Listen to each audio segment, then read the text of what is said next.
Hello friends. अभी तक आप लोगों ने मार्वल की हर एक मूवी में इन्फिनिटी स्टोन्स के बारे में सुना ही होगा, लेकिन ये स्टोन्स क्या है और कहां से आया है, इनके बारे में बहुत सारे लोग नहीं जानते हैं। तो दोस्तों, welcome to our channel Marvel comics facts यानी कि मार्कॉप में, जहां हम डिस्कस करेंगे इन इन्फिनिटी स्टोन्स के सभी राज के बारे में।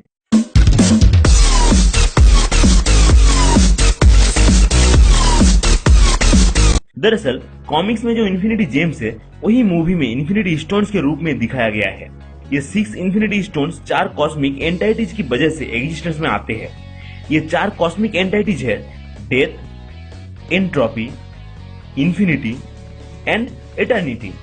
जहां हमने already garden of the Galaxy volume 1 में इन कॉस्मिक एंटाइटीज की तस्वीरें देख चुके हैं। मोराग टेम्पल वॉल्ट के अंदर यहाँ पे एटर्निटी और इन्फिनिटी एक्सप्लेन करता है कि ये यूनिवर्स कैसे तैयार हुआ और इतना बड़ा हुआ, जहाँ पे डेथ और एंट्रोपी एक्सप्लेन करता है कि ये यूनिवर्स और सभी जिंदगी कैसे खत्म होगा।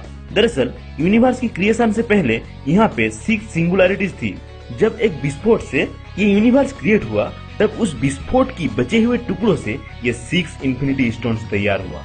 इन इन्फिनिटी स्टोन्स को सिर्फ बहुत पावरफुल बीइंग्स ही कंट्रोल कर सकते हैं, जैसे कि डार्क एल्फ जिनको थॉर द डार्क वर्ल्ड में, रोनान जिनको garden of the Galaxy volume 1 में दिखाया गया है। हालांकि हाफ ह्यूमन जैसे कि स्टार लॉर्ड, सॉर्सरर सुप्रीम जैसे कि डॉक्टर स्ट्रेंज और सेलेस्टियल जो यूनिवर्स के क्रिएशन के वक्त मौजूद था, ये सब स्टोन्स को कंट्रोल कर सकते हैं। इनमें से ये सेलेस्टियल्स एक बहुत एंशिएंट रेस है जिनके पास भगवान के जैसा पावर था, और वो लोग डिफरेंट गैलेक्टिक कम्युनिटी जैसे कि डार्क एल्फ, एसगार्डियन इनसे बहुत पहले से मौजूद था।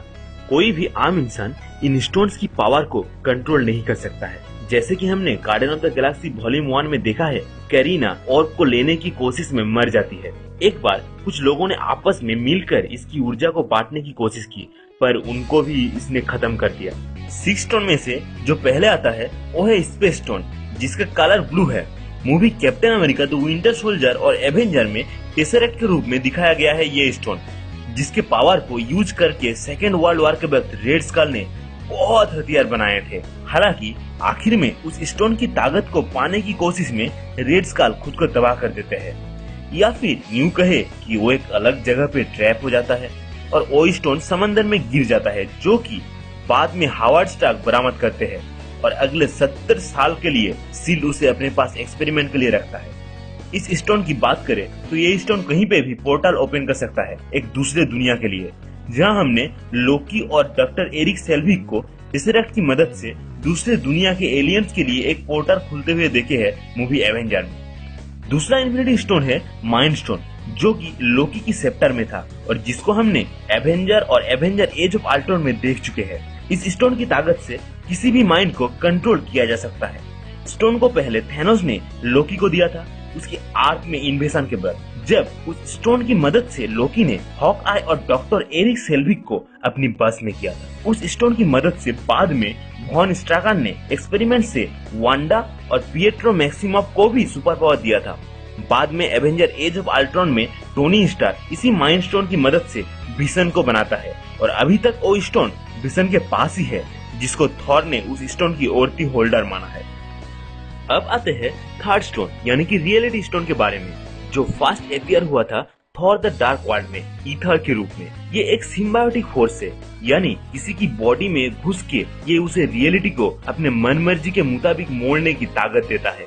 डार्क एल्फ्स की राजा मेलेकिथ ने चाहा था इस ईथर की मदद से 9 रील में तबाही लाए, लेकिन पहले ओडिन की पिता बोर ने और बाद में थॉर और जेन फोस्टर ने मिल के मेलेकिथ को हराया, और वो ईथर को कलेक्टर के हाथों में सौंप दिया गया ताकि वो सेफ रहे। हालांकि Avenger age of Ultron movie में थॉर की सपने में वो लिक्विड ईथर सॉलिडिफाई होके रेड रियलिटी स्टोन बनते हुए देखा है। नेक्स्ट स्टोन है पावर स्टोन, जो कि मूवी में ऑर्ब के नाम से दिखाया गया है। ये ब्लू कलर की पावर स्टोन उसके होल्डर को इतना ताकत देता है कि अगर वो स्टोन अपनी पूरी पोटेंशियल से यूज हो तो एक पूरी प्लेनेट को डिस्ट्रॉय कर सकता है। Garden of the Galaxy movie में हमने सेलेस्टियल्स को वो स्टोन यूज करके एक पूरी प्लेनेट को तबाह करते हुए देखे। ये ऑर्ब था एबैंडन डेड प्लेनेट मोराग में, जहां से स्टार लॉर्ड उसको ढूंढ के निकालते हैं। हालांकि एमसीयू के मेन विलेन थैनोस ने रोनान को ये स्टोन लाने का काम दिया था, लेकिन और पाने के बाद रोनान खुद ही प्लेनेट जेंडार को तबाह करने की और थैनोस को मारने की कोशिश करता है। आखिरकार स्टार लॉर्ड और उनके दोस्त मिलके रोनान को मार के उससे और छीनने में कामयाब होते हैं, जो कि अब रखा है जेंडर प्लेनेट के नोवा कॉर्प्स के पास। इसके बाद आता है फिफ्थ स्टोन, जो है टाइम स्टोन। एमसीयू में टाइम स्टोन इंट्रोड्यूस हुआ डॉक्टर स्ट्रेंज मूवी में आई ऑफ आगामोटो के नाम से एक नेकलेस के रूप में। इसको बनाया था फर्स्ट सॉर्सर सुप्रीम आगामोटो ने। उसके बाद नेकलेस कामारताज लाइब्रेरी में रखा हुआ था।